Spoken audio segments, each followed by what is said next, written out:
Okay, it's going to be a review of WWE's NXT Heatwave 2025, to say it accurately. Let's get right down to it. This was the WWE's counter to Forbidden Door, this past weekend. If you haven't seen Forbidden Door yet, definitely check it out. I actually love the show, despite, the lack of New Japan talent. But let's get right down to it, man. We have Lola Vice taking on Jaida Parker and Kelani Jordynne. This is a triple threat match to determine the new number one contender for the NXT women's title. Lola Vice goes over. She's going to get the title shot at the next pay-per-view, which is actually WWE No Mercy, believe it or not. But Lola Vice goes over. I thought this was okay. I think too many women's matches on the show, too many triple threats. I just think they overdid it, with the women's matches here. There's not going to be a lot of women's matches in Paris. Maybe that's why. But this is a strong style, triple threat match. Not a lot of athleticism, but very, very stiff. I thought it was okay. It wasn't great, but Lola Vice goes over. And we move on from there. Next up, we actually have Hank and Tank defending the NXT Tag Team titles against the Dark State. You didn't know who was going to be, the Dark State's, representing the Dark State here. It ended up being Dion Lennox and Osiris Griffin. I think he stole the name from Ernie Osiris and Blake Griffin. But there we go. You actually have Cutler James and Saquon Sugars actually at ringside. So the numbers game actually caught up to Hank and Tank here. I think the match is okay. I think the Hank and Tank dudes, I think they were fine here. They really worked the crowd quite well. But the numbers game kind of caught up to them. And the Dark State actually wins this thing with a Doomsday device to end the thing. Fun match, but it wasn't really great.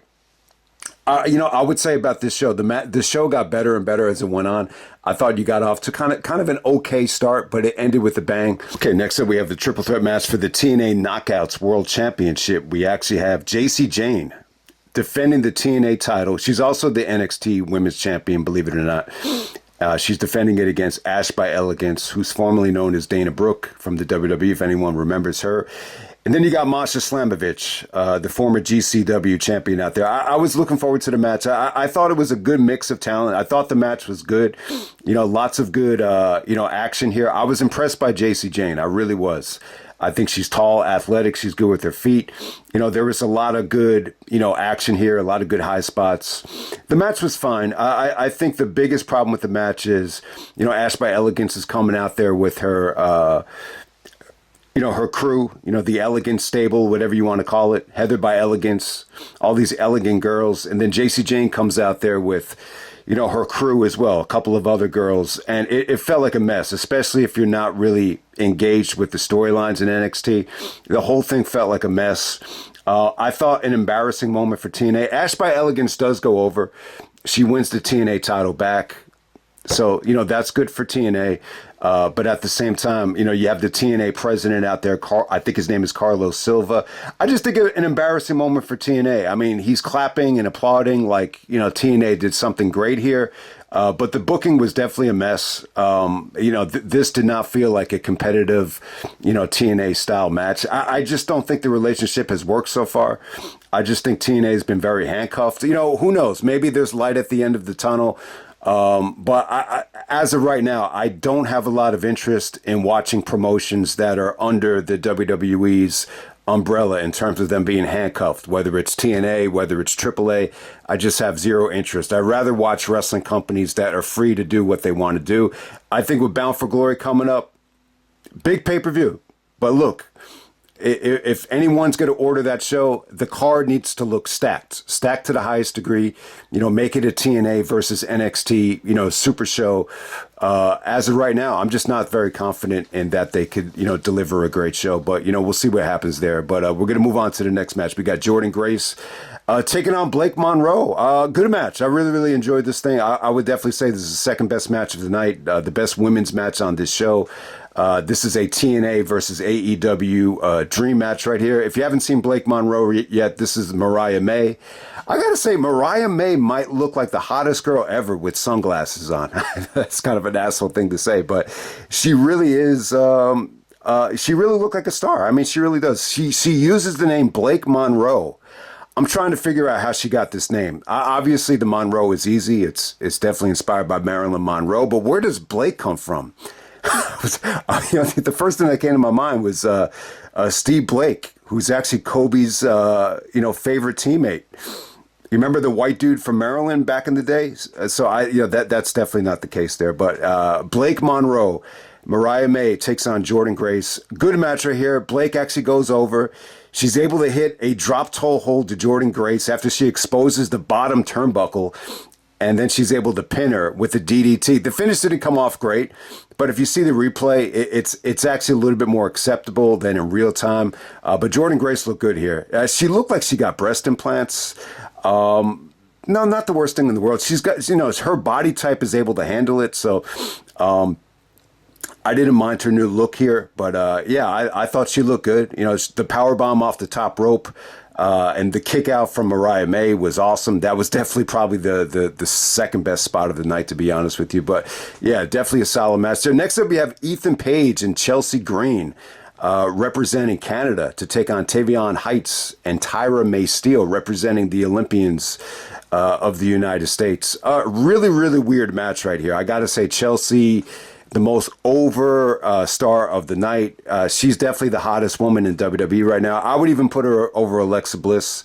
I don't know. Alexa's looking really pale last couple of years, but I would say Chelsea Green is by far the hottest girl, the best personality, in the best shape, the best looking girl in the WWE right now. The most over girl as well. So definitely check this match out.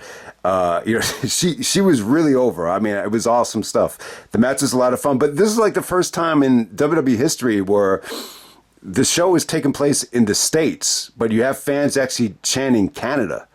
So really weird stuff here. Maybe a lot of Canadians were on vacation and made the trip to Florida. I have no idea. But yeah, I mean, this Olympian dude, Tavion Heights, he's still kind of not over with the fans. And even Tyra May Steele got booed as well. It just kind of reminds you of, how tough of a time Kurt Angle had. Whenever I watch like an old Kurt Angle match from back in the day, I said, why the fuck are the fans booing Kurt? But at that time, like, he hadn't earned people's respect yet. So I think the mentality that people have is, they're only here for the money. They're only here because this is really the only way that they could, cash in on their gold medals. Maybe that's the thought process there. But I thought they looked good, though. I thought the match was a lot of fun. Chelsea goes over with the unprettier.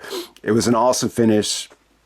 Ethan Page looked really good as well. He definitely looked like he's in the best shape he's been in years. And then we'll move on to the main event. We have Femi taking on Javion Evans for the NXT Championship. I'm going to say this, the last 5 minutes of this match were fucking awesome. I mean, I think with Javion Evans, he's an awesome talent. He's athletic, he's high flying, he's so young. I mean, the dude can jump more effortlessly than I think anybody in the business right now. It's a shame that what's his name, Travis Scott, is not going to wrestle anymore, because I think down the road this would have been like a perfect matchup for Travis Scott if he ever wrestled Javion Evans, because they look like they could be brothers.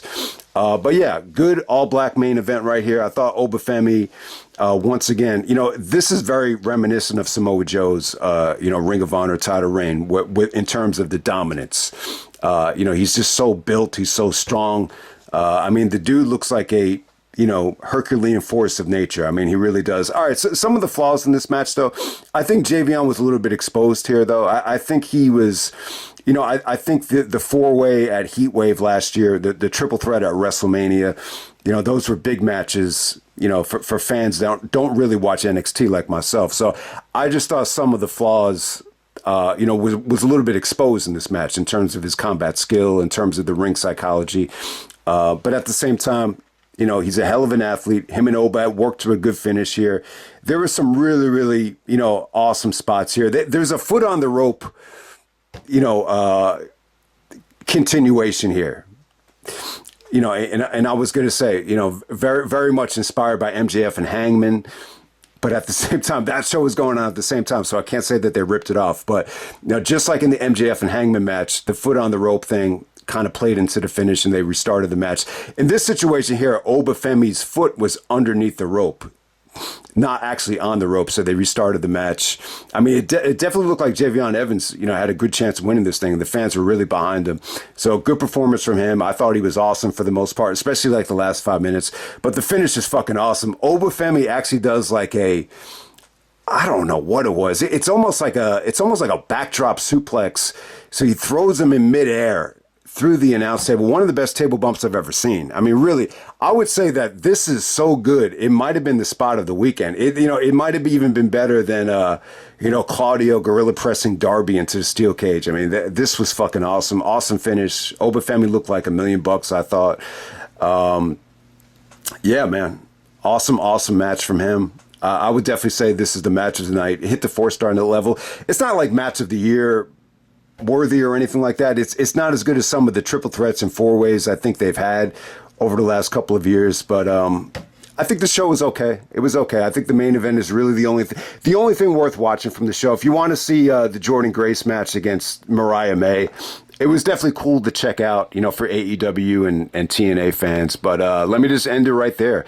That's Heatwave. I was gonna say Heatwave 1998, but yeah, if you haven't seen a Heatwave yet, that I would recommend, check out Heatwave 1998 from ECW. You will not be disappointed. That's definitely a great show. But yeah, I wanted to talk about the ESPN stuff. I feel like a little bit overwhelmed. I almost feel like I'm back in school and there's too much to study for a big test with all these WWE new deals and programming stuff. And, I've just been not a huge fan of ESPN over the last couple of years.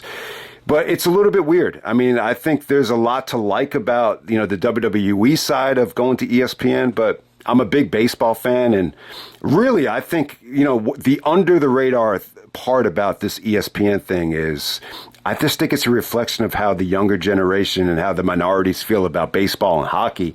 And I think that's what's opened the door for WWE to take this deal. But I don't know. I just think it's a little bit unfair, the Peacock, that ESPN is running an event this month in Indianapolis, but I just hope that they don't do Cena and Brock on that show. I mean, they could suck my balls if they think that, that we're going to actually order ESPN just for that one show. But I don't know, man. It's a little bit deflating, but this was the NXT show to counter Forbidden Door. I thought it was okay. I really would not check this out. I really wouldn't. If you want to check out one thing, check out the main event, check out the Jordynne Grace match, and I'm out.